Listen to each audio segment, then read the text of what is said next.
పిన్నెల్లి ఆయన మీద ఒక హత్యాయత్నం, ఈవీఎం బాక్సులు బదలగొట్టారన్న ఒకటి, ఇవన్నీ కూడా రికార్డెడ్గా దొరికినాయి. రికార్డెడ్గా దొరికిన తర్వాత అరెస్ట్ ప్రక్రియ అనేది ఎలా జరిగిందో మనందరికీ కూడా తెలుసు. ఆయనని తీసుకెళ్ళి ఆయన పరామర్శించడానికి జగన్మోహన్ రెడ్డి అనే వ్యక్తి, ఒక మాజీ సీఎం, ఫస్ట్ తీసుకున్న ప్రోగ్రామ్ కూడా ఏంటంటే ఒక ఖైదీని వెళ్ళి కలవటానికని ఒక ప్రోగ్రామ్ తీసుకున్నారు. అది అతని ఇష్టం. అది కూడా ఏంటి, ఒక 25 లక్షల రూపాయలు ఖర్చు పెట్టుకొని అక్కడికి వెళ్ళి ఒక హెలికాప్టర్లో వెళ్ళారు, ఒక డబ్బున్నవాడు వెళ్ళాడు, తీసుకొని పెట్టుకున్నాడు. నేను ఇక్కడ ఏమంటానంటే యాక్చువల్గా పిన్నెల్లి గారికి ఉన్న ములాఖాతులు టైం అయిపోయింది.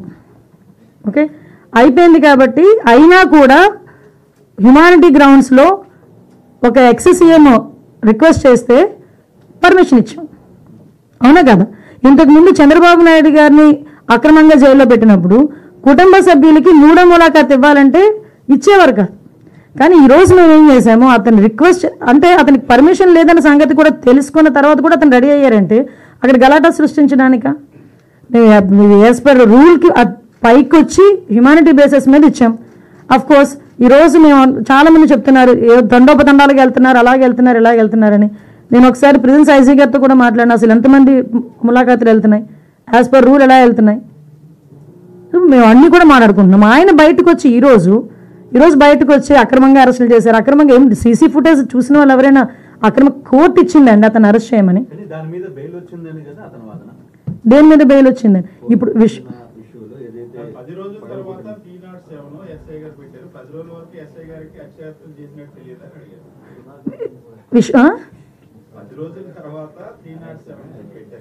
అవును.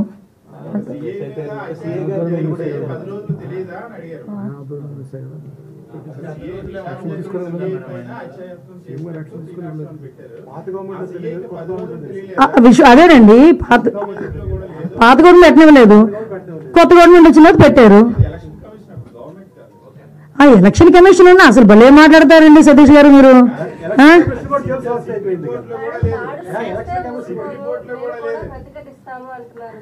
దాడులు ఎవరు చేశారు ఈ రోజుకి నాకు చెప్పండి? దాడులు ఎవరు చేశారు? దాడులు చేసినట్టు ఎక్కడైనా రికార్డెడ్గా ఉన్నాయా? ఎవరైనా కంప్లైంట్ ఇచ్చారా?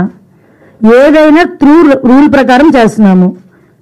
రూల్ ప్రకారం చేసేటప్పుడు దాన్ని కూడా దాడుల కింద మాట్లాడుకోవాలనుకుంటే మరి గత 5 సంవత్సరాలు చేసింది ఏమనుకోవాలి? మేము గత 5 సంవత్సరాలు చేసింది ఏమనుకోవాలమ్మా? స్టార్ట్ అయిన దగ్గర నుంచి మొదలు పెట్టారు కదా, ప్రజావేదిక కూల్చిన దగ్గర నుంచి మొదలు పెట్టారు కదా. మాలాంటి అందరి మీద కూడా నా మీద ఒక 23 కేసులు, ఈవిడ మీద ఒక 7 కేసులు. ఏంటవన్నీ? మేము అవన్నీ కక్ష తీర్చుకోవాలని మేము మాట్లాడలేదు కదా. కక్ష తీర్చుకోవాలనుకుంటే వేరేగా ఉండేది. కానీ ఈ రోజుకి కూడా మేము పబ్లిక్ చెప్తున్నాం, చూపిస్తున్నాం, ఇది ఇలా జరుగుతుంది అని చూపిస్తున్నాం. దానికి ప్రతీకార దాడులు ఎక్కడ జరిగినాయి? ప్రతీకార దాడులు అంటే రెచ్చగొడుతున్నారా ఈరోజు వచ్చి?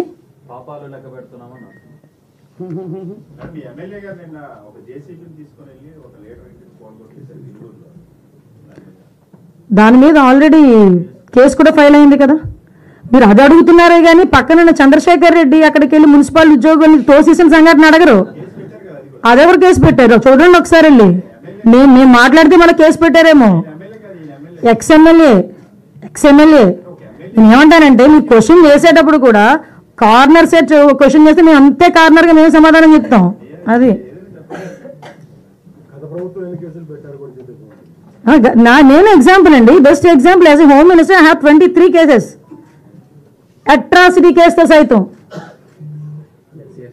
అట్రాసిటీ కేసు నా మీద ఉంది. నేను కడపకి వెళ్ళి కోర్టుకి అటెండ్ అవుతున్నా. డీసీపీ గారు కూడా చెప్తున్నాను నేను, అది ఏదో చూడండి సార్ అని.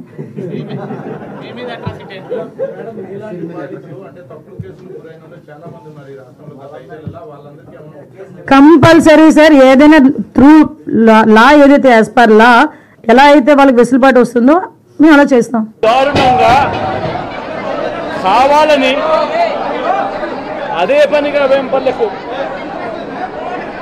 అదే పనిగా ఒక వెహికల్లో వచ్చి దారిలో పోతా ఉన్న పిల్లోడిని బైక్ ఆపి నిర్దాక్షిణ్యంగా కొట్టి హాస్పిటల్ పాలు చేస్తూ ఉంటే ఏమి సాధిస్తూ ఉన్నారు? ఇంతవరకు పులివెందుల్లో ఎప్పుడు ఇలాంటి సాంప్రదాయం లేదు.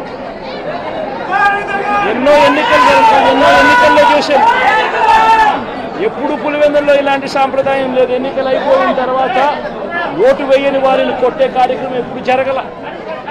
రాష్ట్ర వ్యాప్తంగా కూడా ఒక భయాందోళన వాతావరణం క్రియేట్ చేయడం కోసం అని రాష్ట్ర వ్యాప్తంగా ఇదే చేయిస్తూ ఉన్నారు దగ్గరుండి. ఏం సాధిస్తారు దీనివల్ల? మీరు వేసే ఈ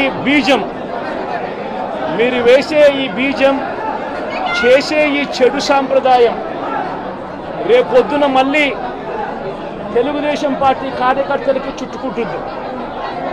చంద్రబాబు నాయుడు అనుకుంటా ఉన్నాడు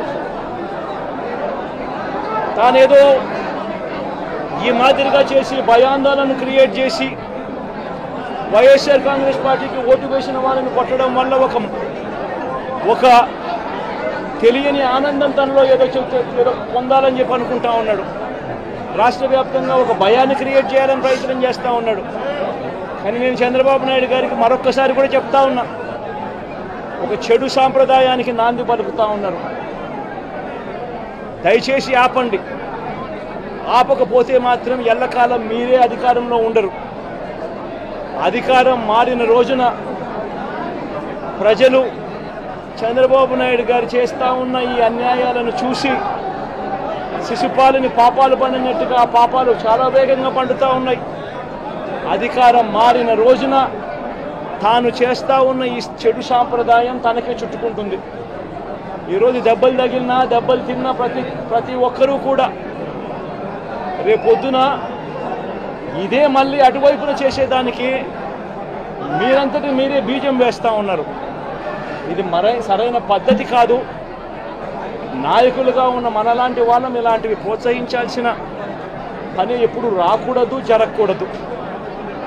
దయచేసి చంద్రబాబు నాయుడు గారికి ఇప్పటికైనా చెప్తా ఉన్నా, చంద్రబాబు నాయుడు గారిని హెచ్చరిస్తూ ఉన్నాను, మరొక్కసారి మళ్ళీ హెచ్చరిస్తూ ఉన్నాను. ఇది కరెక్ట్ సాంప్రదాయం కాదు, దయచేసి దీన్ని ఆపమని చెప్పి. ఇప్పుడు నిజంగానే ఒకసారి మీరు కూడా వెళ్ళి ఒకసారి చూడండి. ఒకసారి ఏం పాపం చేశాడు నా పిల్లోని, ఎందుకు కొట్టారు, ఏం పాపం చేశాడని కొట్టారు. ఇప్పుడు ఒకసారి హాస్పిటల్లో కూడా ఒకసారి చూడండి. ఒకసారి 90 మంది పిల్లలు ఇక్కడ జాయిన్ అయ్యారు. మధ్యాహ్న భోజనం పథకం సరిగ్గా జరగడం లేదు. పిల్లలకు కనీసం బ్యాగుల సప్లై కూడా సరిగ్గా జరగడం లేదు. ఇచ్చేటోడు ఎవడు ఇవ్వడం లేదు సరిగ్గా ఏది వ్యవస్థ అనేది ఏది సరిగ్గా జరగడం లేదు. వ్యవస్థను గాడిలో పెట్టండి.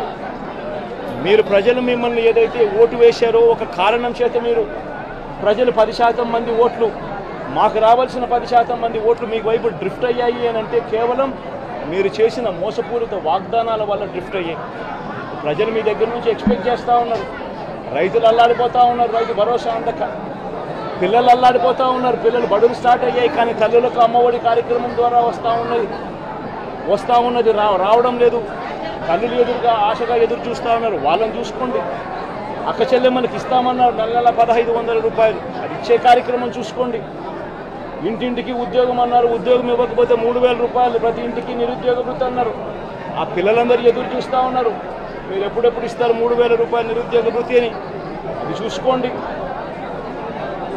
ఇటువంటి ఏవి కూడా మంచి కార్యక్రమాలు ఏవి కూడా చేయకుండా రాష్ట్ర వ్యాప్తంగా భయాందోళన మాత్రమే క్రియేట్ చేసే దుర్బుద్ధిని చేసే దుశ్చర్యను ఆపండి అని మరొక్కసారి హెచ్చరిస్తూ చెప్తా ఉన్నాం.